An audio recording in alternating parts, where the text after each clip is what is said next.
It's incredibly difficult for me to describe how I feel about Roblox these days. I first found it when I was around 9 years old, looking for Minecraft for free on the Play Store. Of course, I would never find that ever so elusive block game, not for free anyways, and no matter how many play sessions with the blockheads I experienced, while it was a good game, it never quite scratched that same itch that I knew Minecraft would. Eventually I would bite the bullet and download the game that was at the very top, just underneath Minecraft in the search results. I knew it wasn't Minecraft, of course, but at that point I was so curious as to why it was always showing up, despite so blatantly not being Minecraft. Little did I know that I had just stumbled upon the game that would change my life forever. But at the time, all I saw was a 9-year-old's dream, the best thing ever to a kid at that age. A place filled to the brim with a near unlimited amount of games. Not just one, hundreds, thousands. I could play any kind of game I wanted. A game with a bunch of other games inside of it. What an amazing idea. Roblox. That was the name of the game that I would quickly fall in love with. My love for the platform only grew once I found out that there was a PC version and my family got a decent laptop. That was when I managed to make my first account, You're Too Slow 123. Look, have you seen this channel? Half of it is currently Sega or Sonic content, what else would you expect? It wouldn't last too long, with me making a second and third account before finally managing to stick around, but as the years went by I would grow to adore Roblox despite its flaws. But looking at the game now, it's hard for me to say that I love Roblox like I once did, something that I made clear in my Polytoria video. In fact, I tend to do my best to actively avoid the platform these days. I honestly hate seeing it in the state that it's currently in, but just this once, I'd like to talk about Roblox. Just this once, I want to talk about the Roblox that I remember. Because while it wasn't perfect by any means, Roblox still means a lot to me. It practically shaped my childhood, and I'd be a very different person right now if I hadn't discovered it. So, hopefully before the platform collapses in on itself, I'm going to talk about Roblox, my history with it, its past, and what it means to me.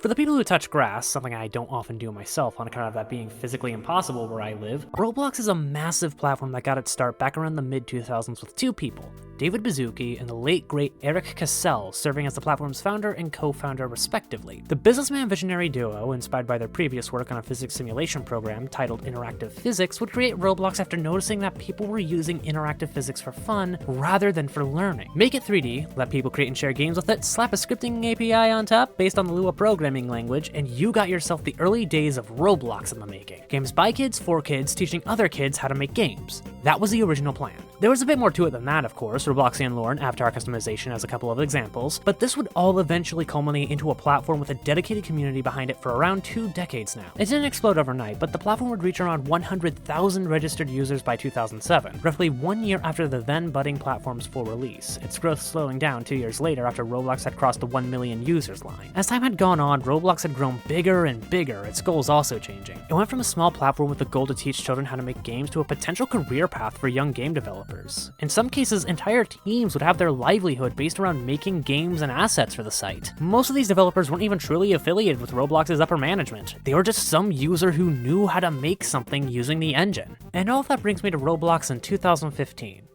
Or maybe 2016? Admittedly, my memory of when I joined is a little fuzzy, especially since I first joined as a guest, since I couldn't make an account on mobile for some reason. Regardless, this timeframe marked a meteoric rise in popularity for Roblox, the platform seeing tens of millions of new users join, partially for reasons I'll discuss later. At the time, I didn't have any knowledge of this. In fact, this is something I only recently found out while doing some light research for this video. No, I was just some kid who didn't know what they had just gotten into quite yet. For me, this was an era of discovery. My first 2 years on the platform. So naturally I'm likely going to be a little bit more biased for the segment. But to my memory, this year marked an era of discovery for hundreds of thousands of other players and developers as well. The game space had quite a bit more variety back then. While we had our more popular games that frequented the front page, it was very seldom that there would be more than 2 or 3 games of the same exact genre. Of course, even back then, we had our cash grabs and trends, tycoons being all the rage back when I first joined, even having some faint relevance to this day. In fact, I'm pretty sure that one of the first games I played was some kind of sword fighting tycoon, where you'd go through the tycoon for cash to eventually be able to buy some of the sword fights on the Heights swords. There was even an arena in the middle that mimicked the spawn of the original, if I recall. I have no idea what the game's name was, and I don't really know if I'll be able to find it given how bad the modern search features are. Never mind the fact that Roblox would push an update delisting unrated games later on, but I remember having a good time when I was a kid. Of course, given that this section is about the variety of games on Roblox and how it's always had its trends, these tycoons I'm talking about aren't probably what you're thinking of. Now, in all fairness, there were quite a few Roblox games that were proper tycoons, such as Lumber Tycoon 2 by Defaultio and Retail Tycoon by Haggy125. Games where you would run and build a business of some kind, purchasing upgrades and the like. However, the tycoons that were most popular back when I was a kid weren't those kind. While those two were very successful by 2016 Roblox standards, the kinds of tycoons that I'm talking about were rather copy and paste, a very bare bones definition of a tycoon. And these ones were always a mixed bag.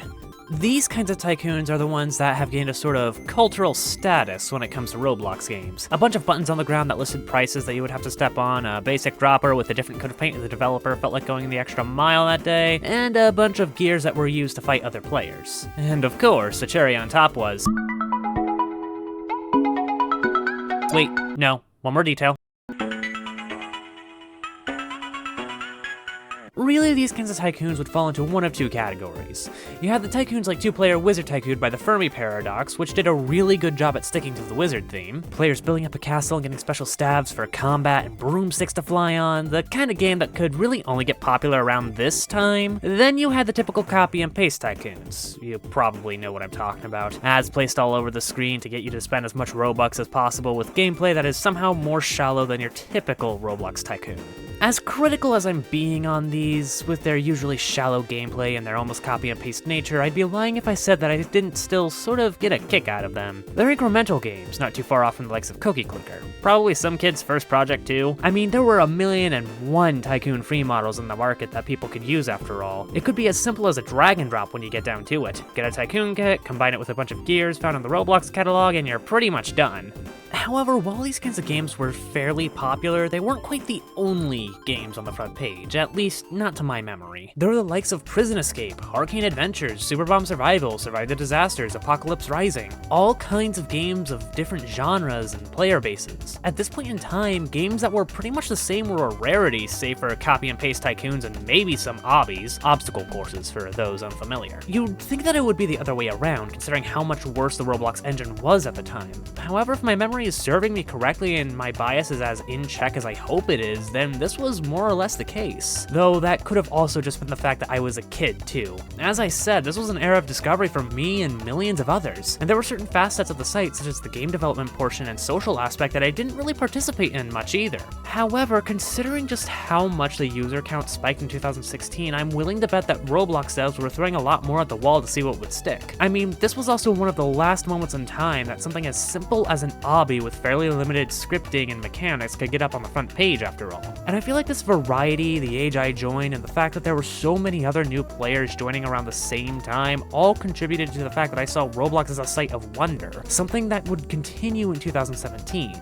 the year that would also start to show Roblox slipping a little. I ain't gonna sugarcoat it. This is the time where I'm pretty sure we could see the cracks of what Roblox would go on to become grow. Cracks that were always there but were less noticeable, partially due to the younger player base and because Roblox mostly had their heads screwed on a little tighter in the years prior. For the games part, we had some of the most famous and infamous games released to the platform. Games that would dominate the front page for a good few years before finally being dethroned, both for better and for worse. This was also around the time that Roblox games were becoming more complex, one of the standout examples being Robot 64 by Z-Kevin. You could program a loop to add players to a list and all that since 2006, but a whole from-scratch character controller complete with a custom model and complex moveset? Now that was something truly impressive for the time, especially to kid me. It wasn't a game that was on the front page very frequently to my memory, but even when I was a kid, I had a pretty good grasp on how impressive Robot 64 was for 2017 Roblox. I feel like it was one of those games that just really made people realize you could do a lot more with Roblox, that it wasn't just some toy, it was a fully fledged game creation toolkit. While it was a little restrictive at the time to my knowledge, I feel like this is around the time I would consider peak Roblox in terms of engine quality, community happiness, and game quality. Though that's certainly not to say it was perfect by any means. As much as I'd like to think otherwise, this was definitely around the time that a lot of issues were starting to crop up, both in the community and in the Roblox staff. While I wasn't around during the older days, a lot of people who were claimed that there wasn't nearly as strong of a sense of community as there was back then. And that just comes with the territory of having a multi-million player count. But there was another problem with there being multiple millions of players. Those fucking bots. You thought AI was bad? Well, back then we had these clankers, which weren't as harmful, but by God were they annoying. Always spamming the same damn chat message, something along the lines of going to a specific scam site to either get a virus, waste your time, or get your account stolen as a way to get more spam bots for cheap. The worst part is, it wasn't even just that bots were spamming in chat. No. You remember me mentioning those copy and paste games? Yeah, well, these things made them so much worse. While I don't quite remember if any of them really got to the front page, there were also quite a few bots spamming the same copy and paste obbies or tycoons. At the most harmless, it was just Escape Dead, Giddy Up, Obby, or SpongeBob Tycoon, or something along those lines that would be chock full of oversaturated colors and game passes that probably didn't even work. At their most harmful, however, there would always be these games, usually obbies, that would mimic player chat messages and try to trick the player into willingly giving up their account information when they got to the end of the obby with the promise of free Robux. These things were everywhere around 2017, and I think even as late as 2019. All I know for sure is the fact that my friend requests were clogged with those damn bots for the longest time, always with that same shitty avatar with overly colorful clothes and some kind of spiral t-shirt. You want to know why Roblox has a multi-billion user count? These damn things were one of the reasons why, being partially responsible for the massive explosion of users during 2016 to 2017. It got so bad to the point to where Roblox had to implement some of the most batshit insane captchas known to man just to get the problem even halfway dealt with. All of this without even mentioning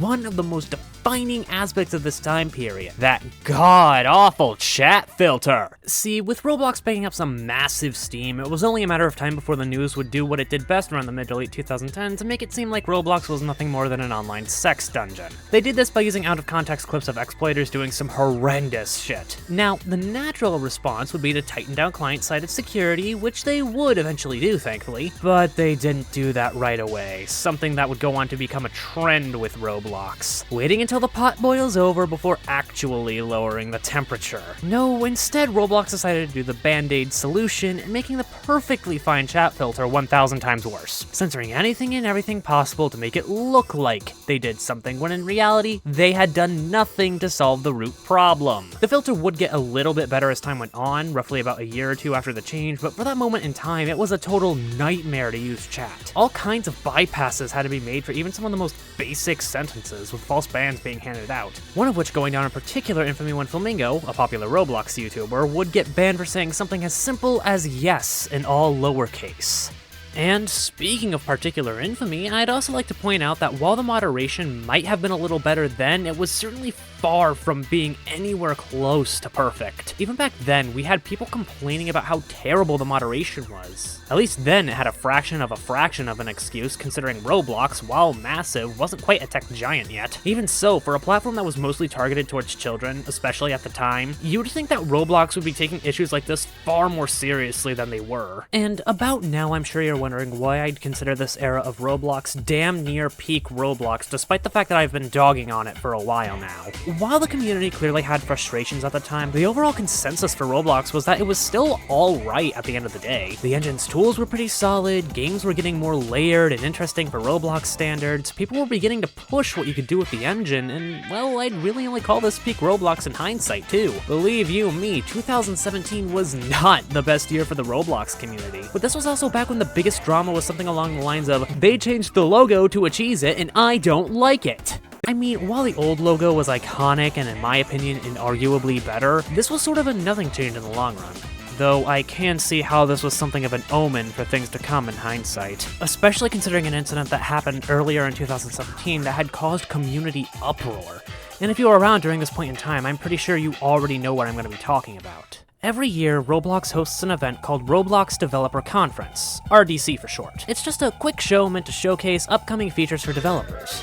During 2017's RDC, Roblox announced what they were claiming to be the future of Roblox avatars, Anthro avatars, which were pretty much just humanoid characters straight out of Uncanny Valley. Despite massive community uproar both from players and developers, the feature wasn't outright scrapped, eventually becoming a player scaling feature come 2018. And when I say that there was an uproar, I really do mean there was an uproar. I remember people even migrated to places like Brick Planet thanks to how universally hated this feature was. While in hindsight, I think that people were overreacting, I do think that Arthro's announcement, community uproar, and subsequent release really did mark something of a turning point. It really set in stone that Roblox, even in 2018, would never be willing to truly listen to player or developer feedback.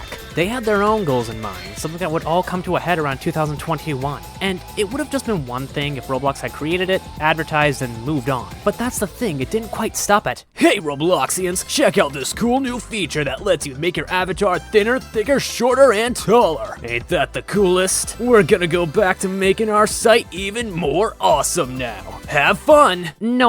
There were entire packages made specifically with the Arthro label. There was an entire contest to design one of these packages, which, to be fair, that was pretty cool. And there was even an entire category of games on the front page that specifically supported Arthro. It just went on and on, the first signs of Roblox being more than willing to shed its identity and try to be something more appealing to general audiences, despite having literal hundreds of millions of users on the platform at this point in time, was rather front and center. I believe there was even some kind of rule made in 2022 where off-platform advertising for your game actually had to use these Arthro avatars that pretty much nobody actively wanted to use outside of meme material. It was honestly really disheartening, and with the whole dynamic faces change that was made a while back, it just really cements this idea that mid-2017 to maybe late 2018 at best was when Roblox was beginning to make it clear that they never truly cared for their identity as a platform, willing to ignore the community that had made them. And if you can really believe it, I'd argue that after 2018, it was all just downhill from there.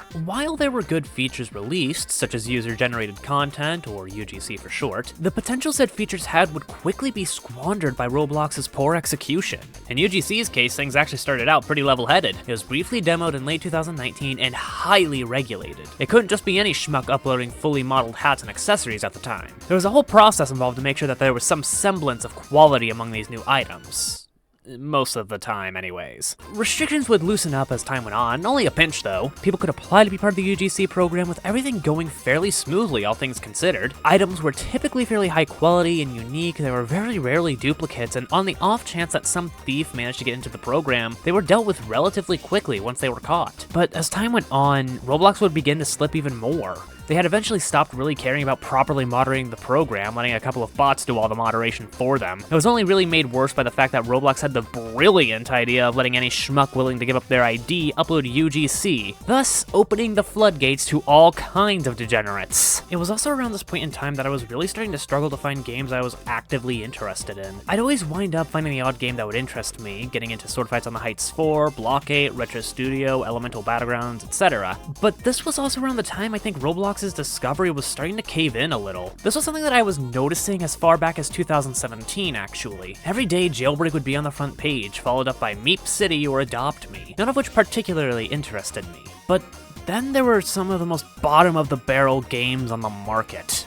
Simulators. Similar to the Grow Gardens or Steal a Brain Rots of today, simulators were the hot new trend around 2018 to 2023 or so. You know, it would be one thing if there were actual mechanics and interesting to do in these kinds of games. At the very least, it would be one thing if they acted as, well, actual simulators, or maybe something akin to Goat Simulator. Unfortunately, this was pretty much never the case. A lot of these games were cookie clicker without the game's nuanced mechanics. The gameplay for most of these simulators boiled down to click, go to a specific location to sell your clicks, upgrade, repeat. While the analysis of the gameplay I did was incredibly shallow, that's pretty much what a lot of these games had boiled down to. They had pretty much taken over the role of tycoons, being the spammed copy and paste game of choice to make a quick buck. Relatively easy to make, a severe lack of anything interesting to do most of the time, and the cherry on top of it, gambling! Child gambling at that! I'm pretty sure this is where kids went after they played their hand-me-down copy of Super Mario Land 2 on their mom's Game Boy Advance. Seriously, you could not escape simulators no matter how far you went. They gained so much notoriety that people were actually renaming their games to something along the lines of Bomb Survival Simulator as an April Fool's joke. And as for the gambling part, a load of simulators had some kind of pet system. How do you get pets? Spin the wheel! Now, granted, there were games that attempted to actually do something with their cookie-cutter gameplay. Others were even actual simulators. But more often than not, these games were pretty much as shallow as those copy-and-paste tycoons, sitting around and waiting for a number to go up. The main difference this time being the fact that these games wanted children to gamble all of their parents' money away on a square or get some form of carpal tunnel by clicking all day. I believe some of these games even had a sort of built-in auto-clicker, making their gameplay even less existent than before. These games got to the front page largely because of younger children on the platform, as well as Roblox pretty obviously wanting to promote anything and everything that would get people to pay more money for Robux or Roblox Premium. I feel like this was roughly the point in time when a lot of developers sort of realized that they could probably just make stuff like this, make bank and bail before the IRS found out. But did they seriously have to stoop so low as to have child gambling with what is pretty much real-world money put through a currency exchange? Personally, I also partially blame simulators for the state of game discovery on the platform around 2019 to 2021. They felt pretty much the same all the time, and they usually used the same marketing tactics of oversaturated colors and trendy topics to appeal to the younger side of Roblox's audience. Sound familiar? Something I also want to make clear is the fact that I really don't mean to dog on most of the developers of these games, save for the child gambling aspects. I know I'm complaining a lot, but these games were jobs for who knows how many developers. I guess that's the silver lining of all of this, for better or for worse. Though I can't help but wonder what would have happened had people decided to try to make games with actual gameplay rather than marketing to the lowest common denominator. It's not like simulators are inherently bad. Like with Tycoons, there were simulators that were actually, well, simulators in the traditional sense. But these kinds of games were typically nothing burgers built for cash grabs, as much as I hate to be so cynical about it. Multi-paragraph long tangent over, game discovery didn't get any better for a long time. I mean, I was growing up and I'm currently 21 years old, looking for games on a platform that's largely marketed towards 5-year-olds, all the while said platform is trying to appeal to adults for some reason. But at that same time, I can't help but wonder if this is also on the platform itself for encouraging people to just make the same copy and paste games over and over again. We've seen even back in 2015 to 2016 that people were making copy and paste Tycoons with as little effort as possible in order to get a quick buck even then, rather than making something truly unique. This is just another behavior that Roblox has doubled down on in the years since. It's a cycle now. Some game becomes incredibly popular, people try to cash in on that game's success, the market gets oversaturated, people get tired of the same damn thing over and over again, and then the cycle just repeats. Even games away from Roblox itself aren't safe, as seen with games like Among Us, which got copied to hell and back on Roblox when it was popular. A platform built on the backs of people that copy. While not entirely true, that's pretty well the sum of it, especially if you're just looking at the front page.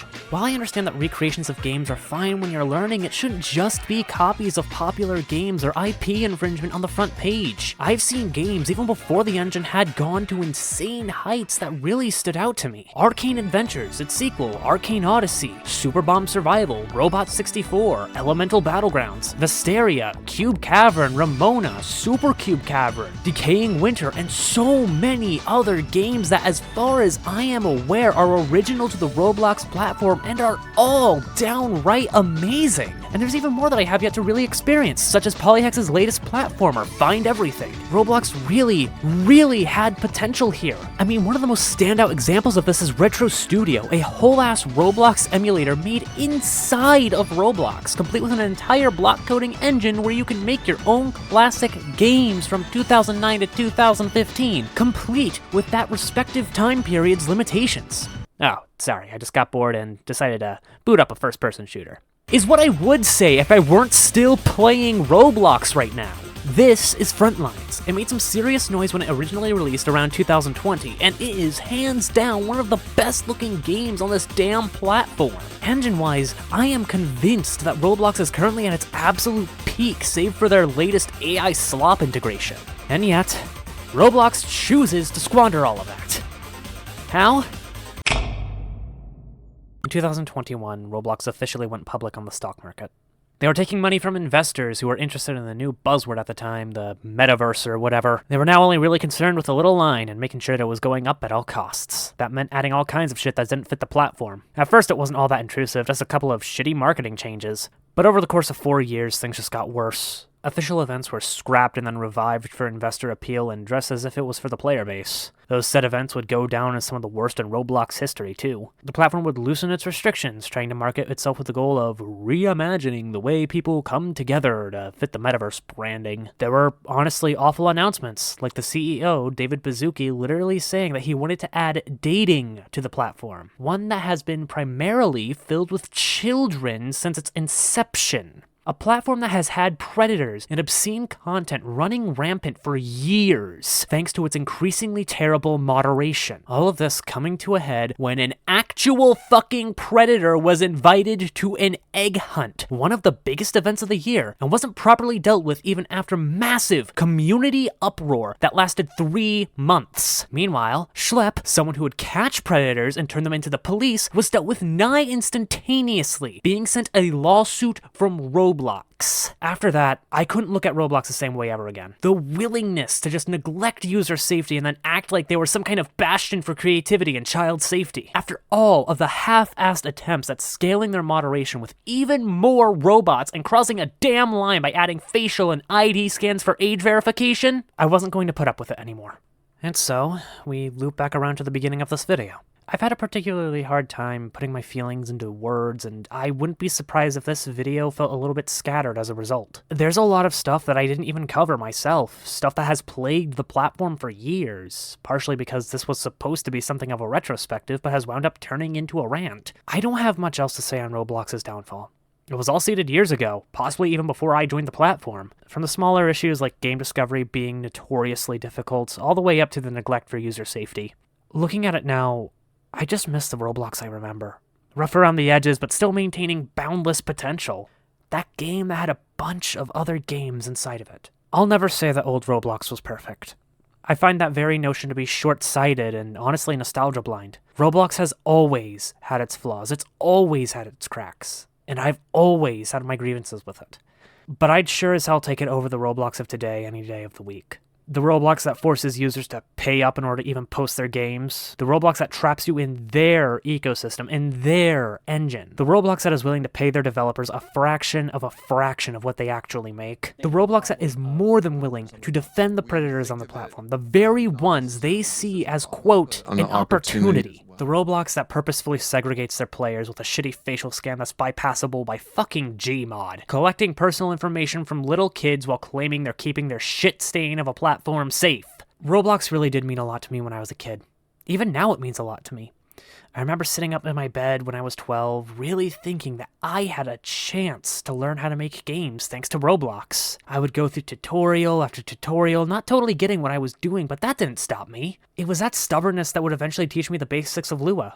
And even if I'm not that good at it, I'm still happy to know a little bit of it. Coming up with all of those game concepts that were way out of my league. Learning Blender for the first time. Creating my own models for the classic sword fights on the Heights swords, and even building up my confidence as an animator. I owe all of that to Roblox. This channel used to be a Roblox animation channel. It taught me how to program.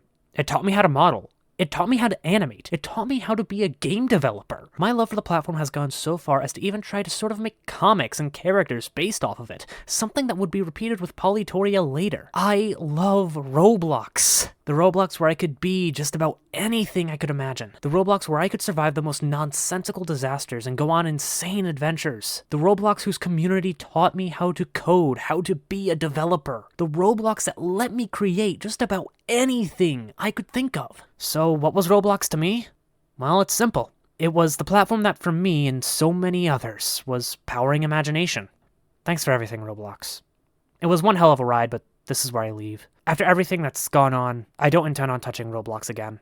Not unless they make some massive changes to their priorities and how Roblox operates. Anything for those investors. Huh, Bazooki?